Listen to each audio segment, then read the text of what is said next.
When no one came to help them, humanity came with an armada. Part 1: The Fall of Prime.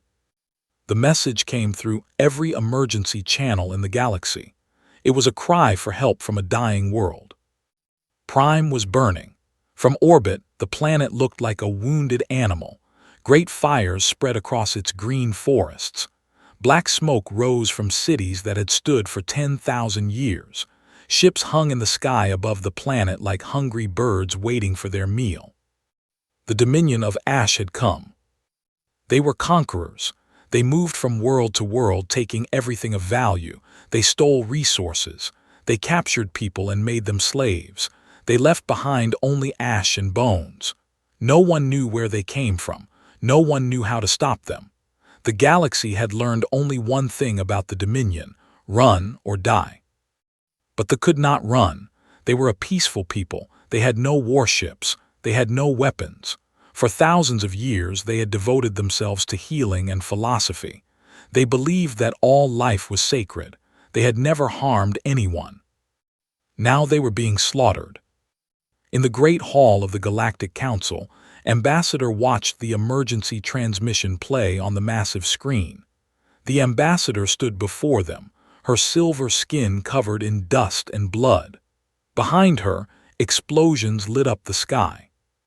"Please," the ambassador begged, her voice was breaking. "We have always been your friends. We have healed your sick. We have welcomed your people to our world. Now we ask for help. The Dominion kills our children. They burn our temples. They put chains on our elders. Please, anyone, help us." The transmission ended. Silence filled the hall. Ambassador looked around at the representatives of 100 species.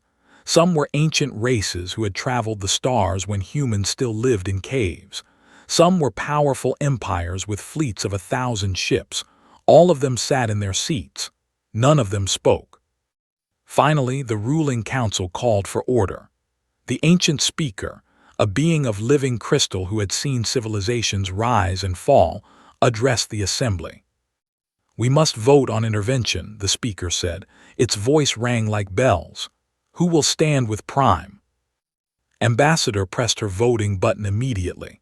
The light on her console turned green. She looked around the hall, expecting to see a sea of green lights joining hers. She saw nothing. Every light remained dark. "Please," she said, standing up. "They are dying right now. Every minute we waste, more of them die. How can we sit here and do nothing?" The representative of the Empire, a tall being with blue scales, spoke without looking at her. "The Dominion is too strong. If we attack them, they will attack us. We must protect our own people first." "They are slaughtering civilians," shouted. "That is unfortunate," they said, "but it is not our concern." One by one, the ancient races explained why they could not help. It was too dangerous. It was too far. It would set a bad example. It might upset the balance of power. The excuses were many. The result was the same. The vote was held. Out of 147 member species, only 3 voted to help. Earth was one of them. The other 2 were small colonies with no military power. The ambassador collapsed. Her aides rushed to help her, but she pushed them away. She looked up at the assembly with eyes full of tears and something else, something that looked like her heart breaking. "We believed in the council," she whispered. "We believed you were our friends. We were wrong." Ambassador could not stand it anymore. She stood up from her seat and walked down the long stairs to the main floor. Every eye in the hall watched her. She stopped in front of the ambassador and took her hands. "I am sorry," said. "I am so sorry that we failed you, but I want you to know something. Earth will not forget this. We will not forget what happened here today." Then she turned and walked out of the hall. She did not look back. On the bridge of the battleship, Admiral Park watched the same transmission. His officers stood around him in silence. Some of them were crying. Others looked angry enough to kill. Was 62 years old. He had served in the United Earth Navy for 40 years. He had fought in the colonial wars. He had seen death and destruction on a scale that gave him nightmares. But he had never seen anything like this. They were being murdered, while the galaxy watched and did nothing. "Admiral," said Captain, his tactical officer. She was young, only 35, but she had the sharpest mind in the fleet. "We have to do something." "The Council voted against intervention," said. His voice was flat. "Officially, we cannot act." "Then we act unofficially," said. "We have ships, we have weapons, we have people who are willing to fight." Lieutenant, the young pilot standing near the door, stepped forward. "She is right, Admiral. I did not join the Navy to watch innocent people die. None of us did."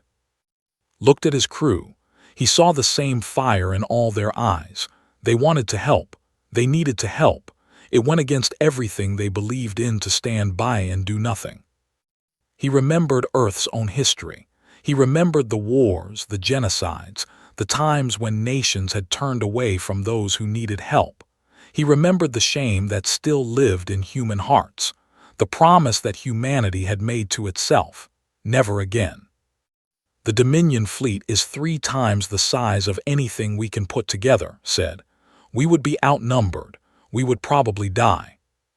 "Then we die doing the right thing," said simply. Nodded slowly. He walked to the communications console and opened a channel to Earth Command. "This is Admiral Park of the 7th Expeditionary Fleet," he said. "I am requesting an emergency session of Parliament. We have a decision to make, and I believe I know what that decision should be." Across human space, the news spread like fire. People watched the footage from Prime on their screens. They saw children running from burning buildings. They saw families torn apart by soldiers in black armor. They saw the dead piled in the streets. And they saw the Galactic Council do nothing. Something woke up in the human heart that day. It was anger. It was shame. It was the old memory of what it felt like to be alone and afraid, to cry for help and hear only silence. On Earth, on Mars, on the colony worlds, people gathered in the streets. They demanded action. They demanded that their government do what the rest of the galaxy would not. In the Parliament building in Geneva, the representatives of humanity prepared to vote on the most important question of their species' history. Would they stand alone against an empire of conquerors? Would they risk everything to save a people they had never met? The answer was coming, and the galaxy would never be the same. When no one came to help them, humanity came with an armada. Part 2: The Decision.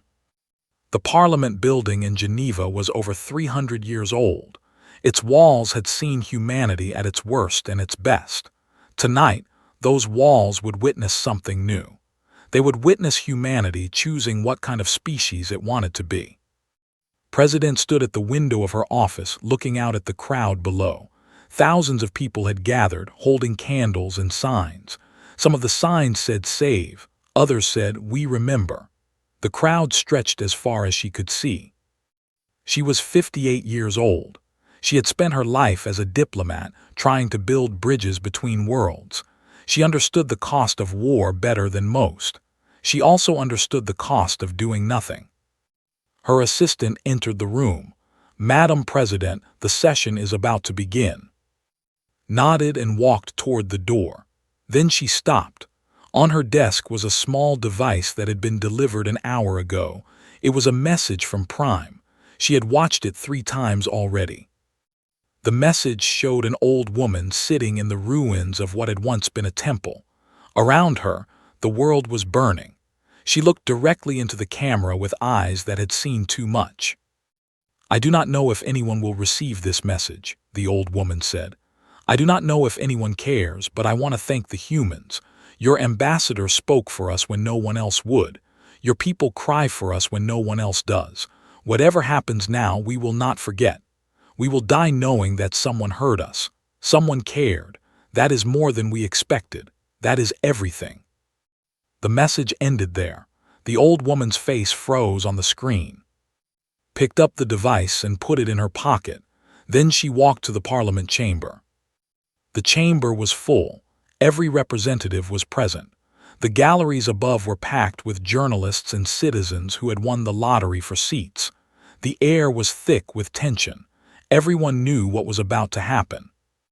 General Nam, the head of the United Earth Defense Forces, stood at the podium. He was a large man with a face like stone. He had spent 40 years preparing humanity to defend itself against threats. Now he was being asked to attack. "I will be honest with you," said. His voice filled the chamber. "The Dominion fleet around Prime numbers over 2,000 ships. We can assemble perhaps 800. They have more firepower, more experience, and more resources. If we go to Prime, many of us will not come back." The chamber was silent. No one moved. "However," continued, "I have also spoken with my officers. Every commander in the fleet has volunteered for this mission. Every ship has reported ready for departure. Our soldiers know the risks. They want to go anyway." He paused and looked around the room. "I am a military man. I deal in numbers and strategy. By those measurements, this mission is foolish. But I have also learned something in my years of service. Sometimes the most important battles are not about winning. They are about showing the universe who you are." He stepped back from the podium. The chamber erupted in murmurs. Dr. Shin was the next to speak. She was a who had spent 10 years living among the, studying their culture and their healing arts. Her eyes were red from crying. "They taught me their most sacred belief," she said. Her voice was soft but steady. "They believe that every act of kindness creates a ripple that spreads across the universe forever. They do not fight because they believe that healing is more powerful than harming. They trusted the galaxy to protect them because they had spent thousands of years protecting others." She looked directly at the representatives. They were wrong to trust the Galactic Council, but were they wrong to believe in kindness? Were they wrong to believe that good beings would help those in need? If we sit here and do nothing, we prove that they were wrong. We prove that kindness is weakness. We prove that the galaxy belongs to those who take what they want by force. She stepped forward. "I am not a soldier. I cannot tell you about strategy or tactics, but I can tell you this. If we abandon we abandon everything that makes us human. We abandon the part of ourselves that looks at suffering and says no. This is not acceptable. This must stop." She returned to her seat. Many representatives were wiping their eyes. Admiral Park spoke next. He described the mission in detail. He explained the risks. He showed the plans that Captain had developed. He did not hide the truth.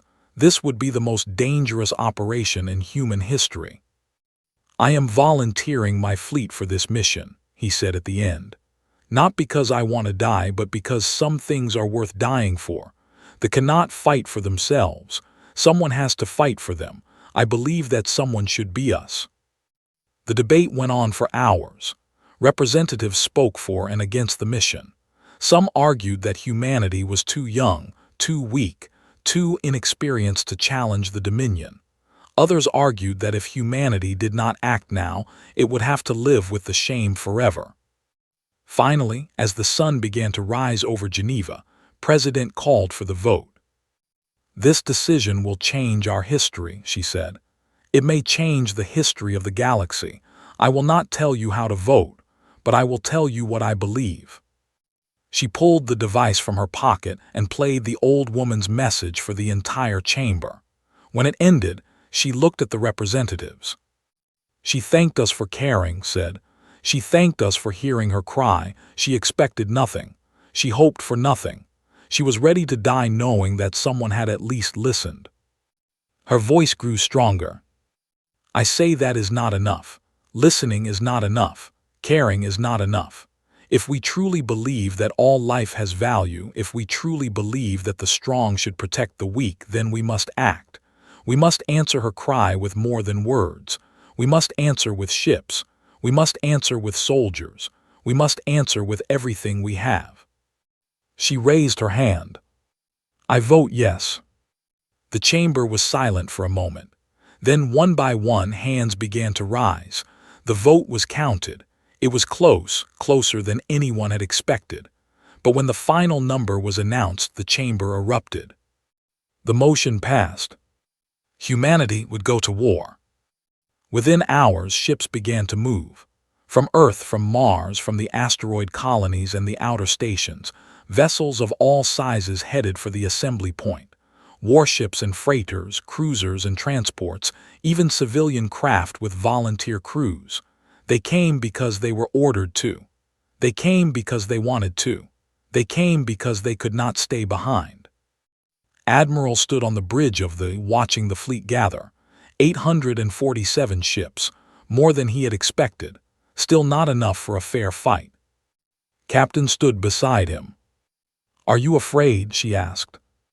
"Yes," he admitted, "but I am also proud. Look at them, look at all these people who chose to come. They know the odds, they came anyway, that is who we are, that is what makes us human." Nodded, "Then let us go save a world." The fleet turned toward the stars. Behind them, Earth grew small and distant. Ahead of them, Prime was waiting.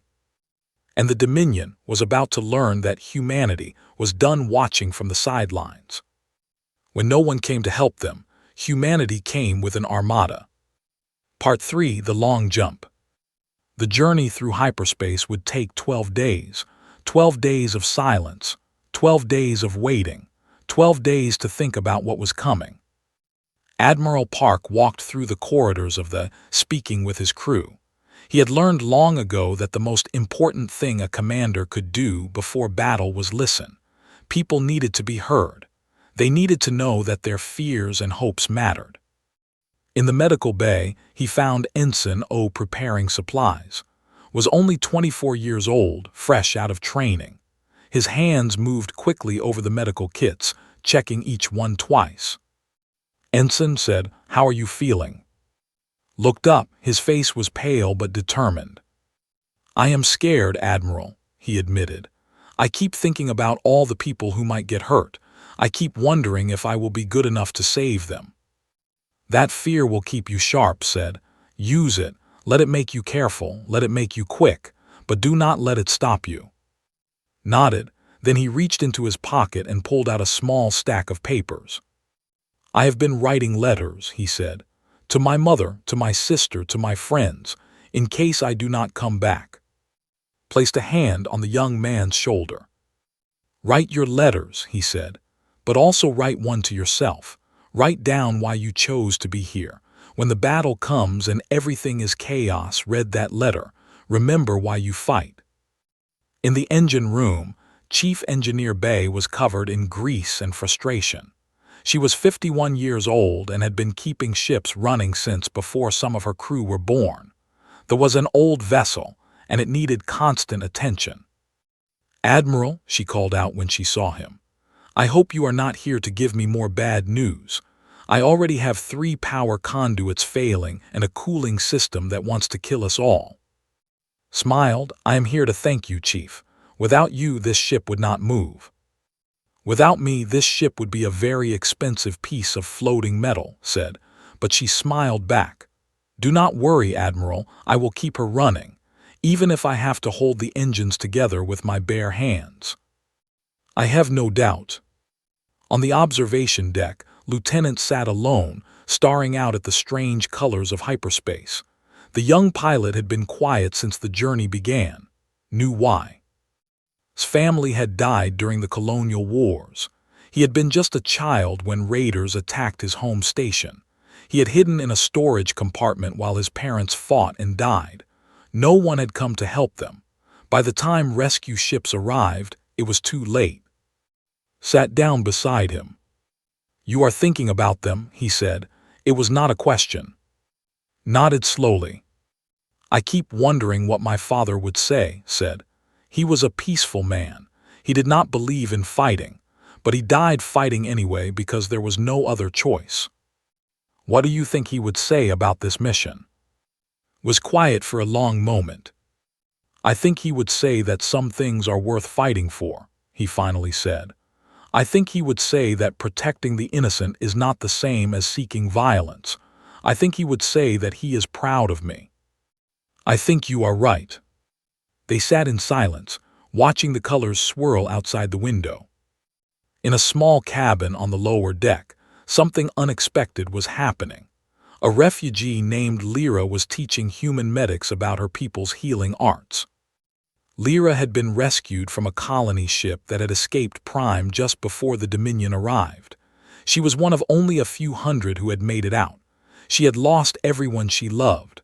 Her parents, her children, her friends, all gone. But she did not sit and weep. Instead, she asked to help. "Show me how to save your people," Dr. Shin had said to her. "Teach us what you know." Now Lyra stood before a group of human doctors and medics, demonstrating techniques that humans had never seen.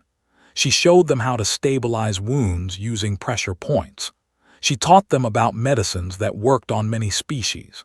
She shared secrets that her people had developed over thousands of years. "Why are you doing this?" asked her. "We are strangers to you. Why help us?" Lyra looked at him with her silver eyes. "Because you are going to save my people," she said simply. "Because when no one else would help, you came. I cannot fight. I am not a soldier, but I can teach you how to heal. I can help you keep your people alive so they can save mine." She placed her hand on his chest, over his heart. "This is what they believe," she said. "Every act of kindness creates a ripple. What you do for my people, I do for yours. The ripples spread forever." On the 5th day of the journey, a message arrived from the Galactic Council. Admiral played it for his senior officers. The message was from the ruling council itself. It was brief and cold. The Galactic Council officially condemns the reckless actions of the United Earth government. Your intervention in space is unauthorized and dangerous. You are ordered to turn back immediately. If you proceed, you will face sanctions and possible expulsion from the Council. This is your final warning. The transmission ended. Captain laughed. It was not a happy laugh. "They do nothing to help she said, "but they find time to threaten us." "They are afraid," said, "not of the Dominion, of what we represent. If we succeed, it proves that they could have helped. It proves that they chose to let the die." "So what do we do with their warning?" "Deleted the message." "We ignore it," he said. "We have already made our choice. We are not turning back." On the 12th day, the fleet prepared to exit hyperspace. Every ship went to battle stations. Pilots climbed into their fighters. Soldiers checked their weapons. Medics made sure their supplies were ready. Admiral broadcast a final message to the entire fleet. "In a few minutes, we will arrive at Prime," he said. "Many of you will not come home. I wish I could promise you victory. I cannot. I can only promise you that what we do here matters. We are not fighting for territory or resources.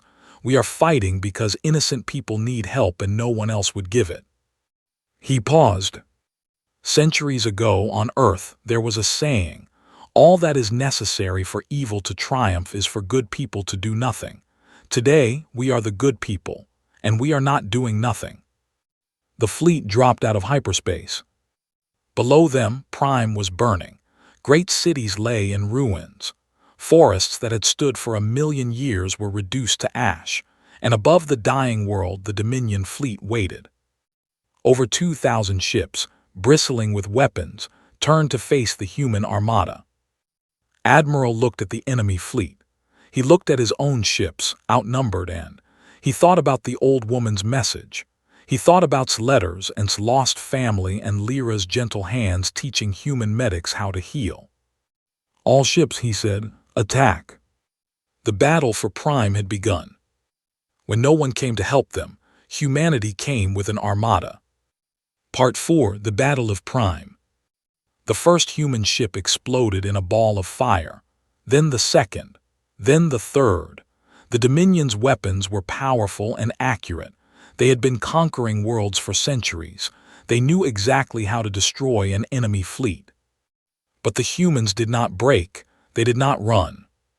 They attacked. Admiral Park gripped the arms of his command chair as the shook from a near miss. On the screens around him, he watched his ship scatter into attack formations. They were using every trick Captain had designed during the long journey. "Break into," ordered. "Hit and run. Do not give them easy targets." The human fleet split into dozens of small groups.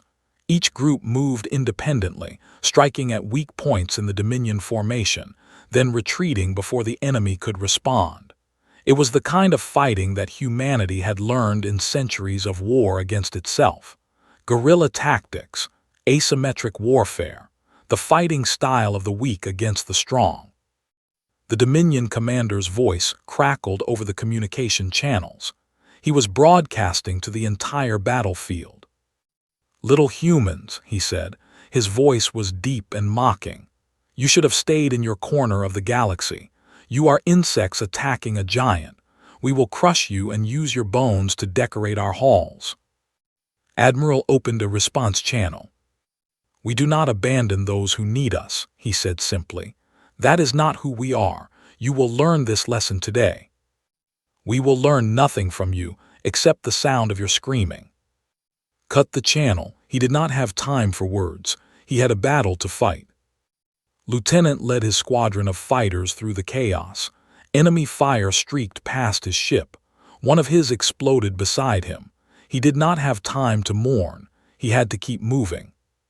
"Follow me," he shouted into his radio. "Target their weapons platforms, take out their guns."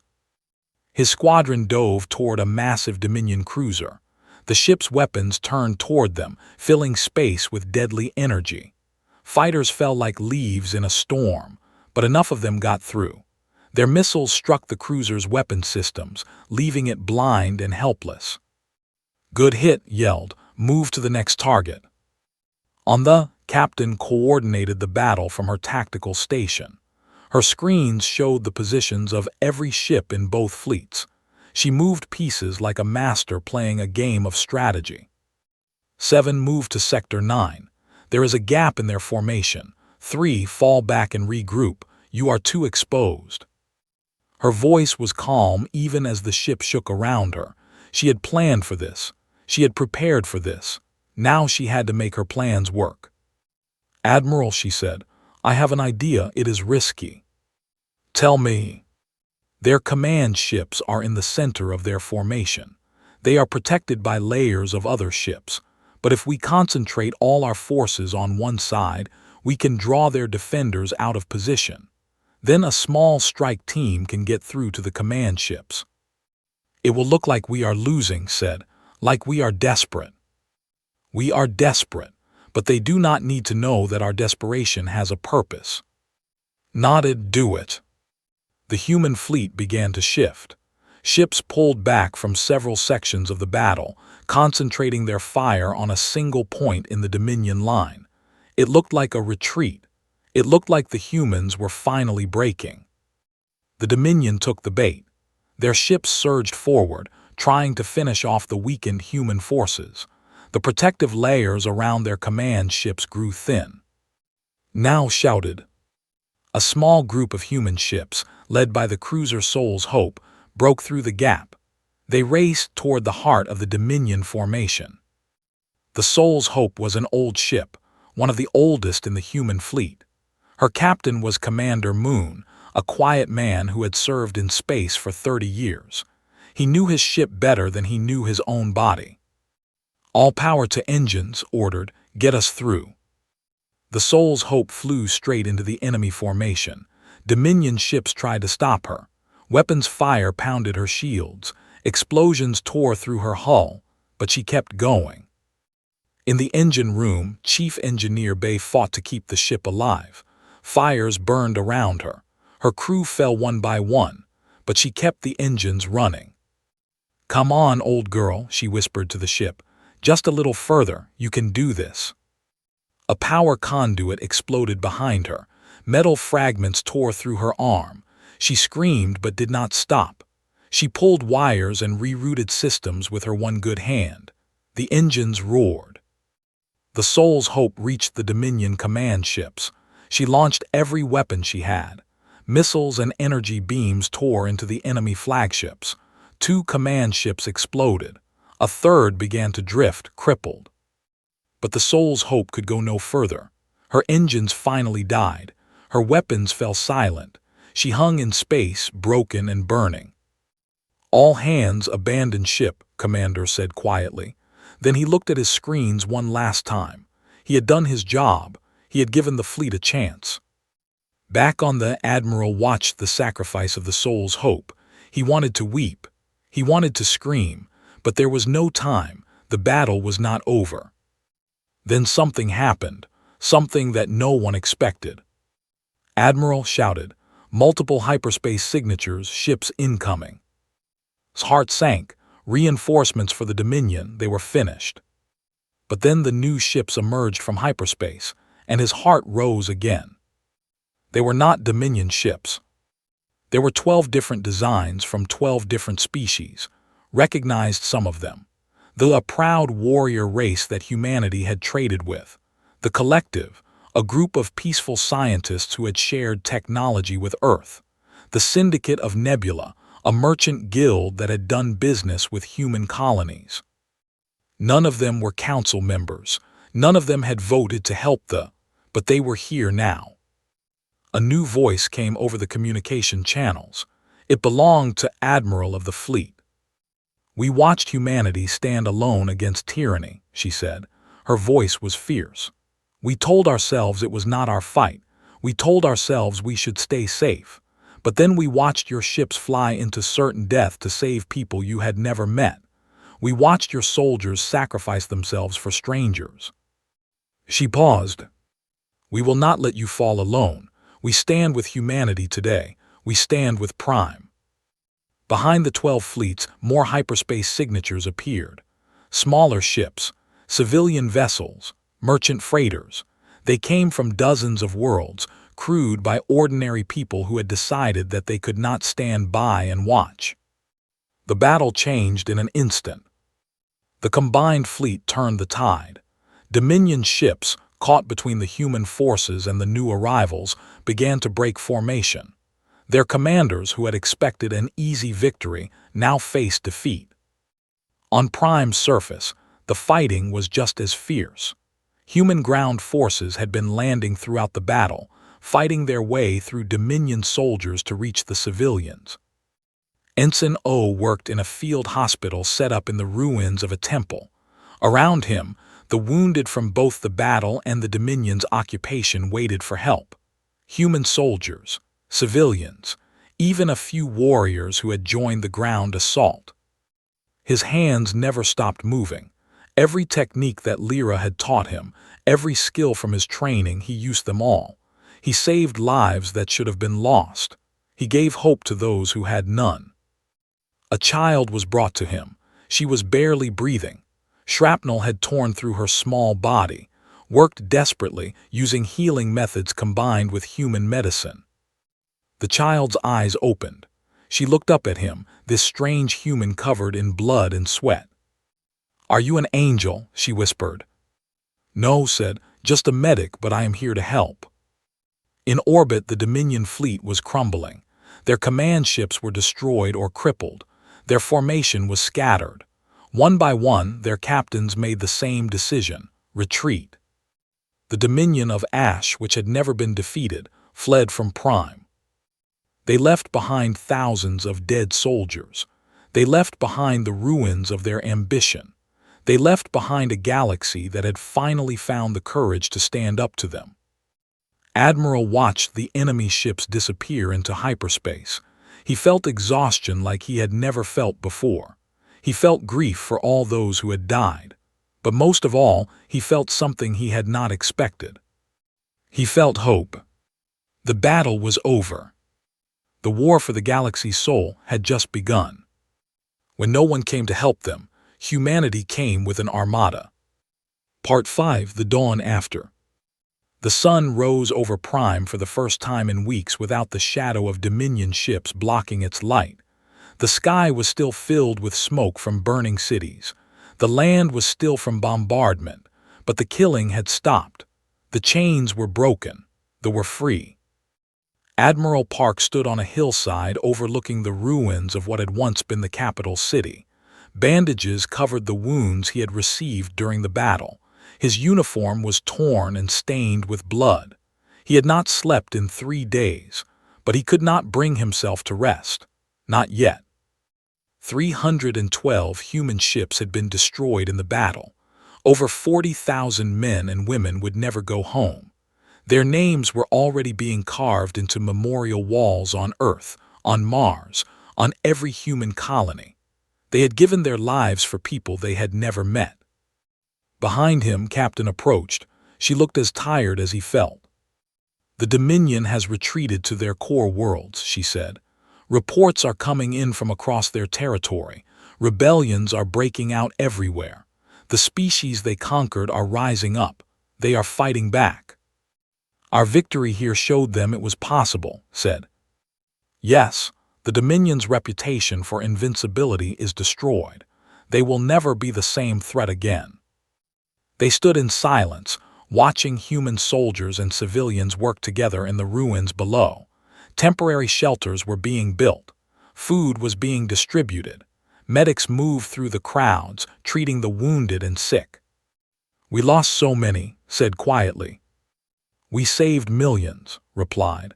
"The entire species exists today because we came. I think those who died would say it was worth the price." "I hope so. I hope they can see what they helped create." Below them, Lieutenant walked through the wreckage with a small girl holding his hand.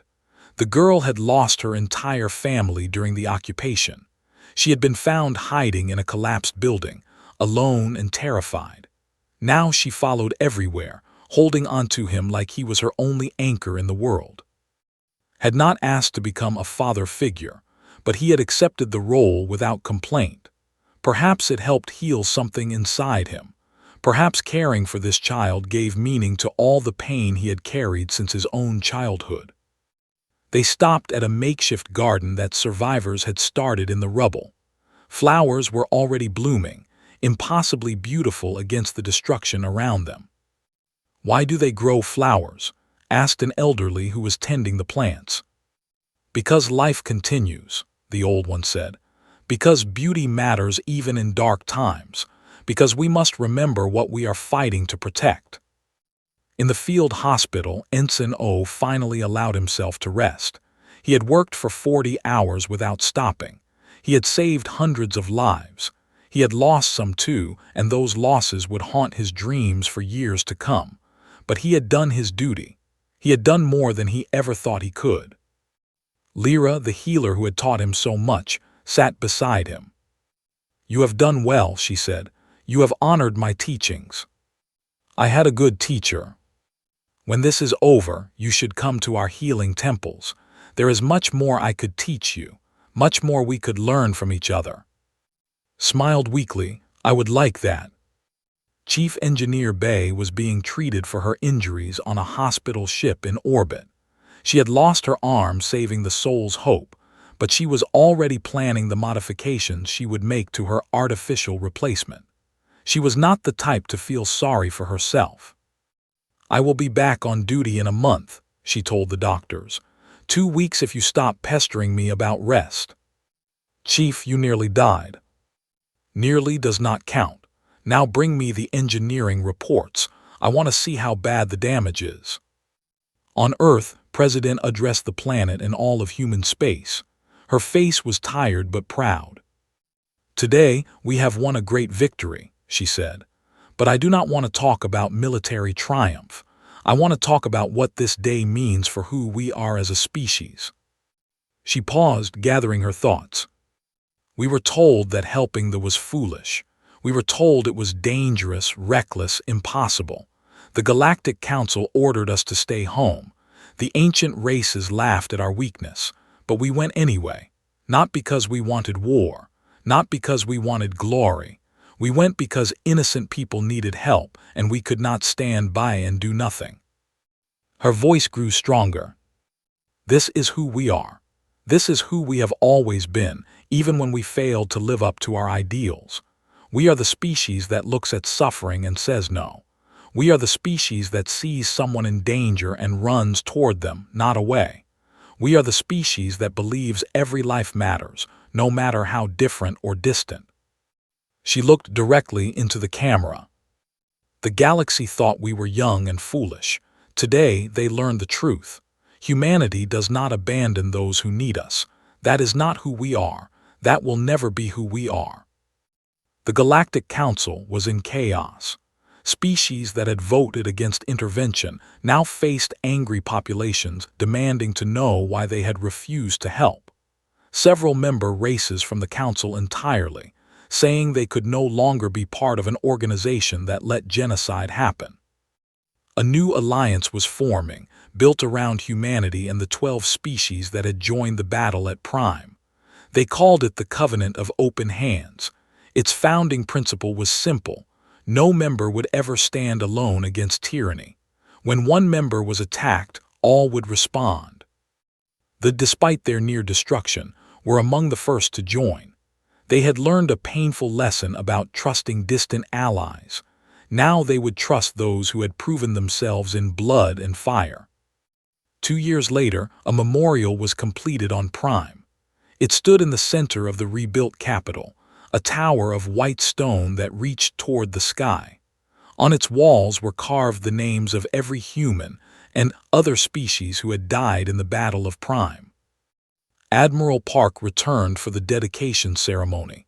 He was retired now, his fighting days behind him, but he would never forget what had happened here. He stood before the crowd, looking at the faces of humans and a dozen other species. He thought about the friends he had lost. He thought about the lives they had saved. "We did not come here seeking glory," he said. "We came because it was right, because when you cry for help, someone should answer, because the galaxy is not made better by the strong crushing the weak, but by the strong protecting them." He touched the stone wall, feeling the carved names under his fingers. These names will last forever. Their sacrifice will be remembered when stars burn out and empires turn to dust. They showed the galaxy what it means to be human. They showed the universe that compassion is strength, that kindness is not weakness, that standing up for others, even at great cost to yourself, is the most noble thing any being can do. After the ceremony, a child approached the memorial. She was perhaps 8 years old, with silver skin and curious eyes. Her grandmother walked beside her, moving slowly with age. The child placed a small bouquet of flowers at the base of the tower. Then she looked up at the names carved above her. "Grandmother," she said, "why did the humans come to save us? They did not know us. They had nothing to gain." The old woman smiled sadly. She remembered the days of fire and fear. She remembered when the human ships had appeared in the sky like answered prayers. "Because, little one, they remembered what it was to be alone and afraid. Long ago, on their own world, terrible things happened while others looked away. They swore they would never be the ones who looked away. They swore they would be the help they once wished for." The child thought about this. "Then we should be like them," she said. "We should help others too." "Yes," her grandmother said. "That is exactly what we should do. That is what they taught us. That is their gift to the galaxy." They stood together before the memorial, the old woman and the child, surrounded by names carved in stone and memories that would never fade. Above them, human and ships patrolled the sky together, keeping watch over a world that had been saved. Somewhere in the galaxy, someone else was crying for help. And now they knew someone would answer.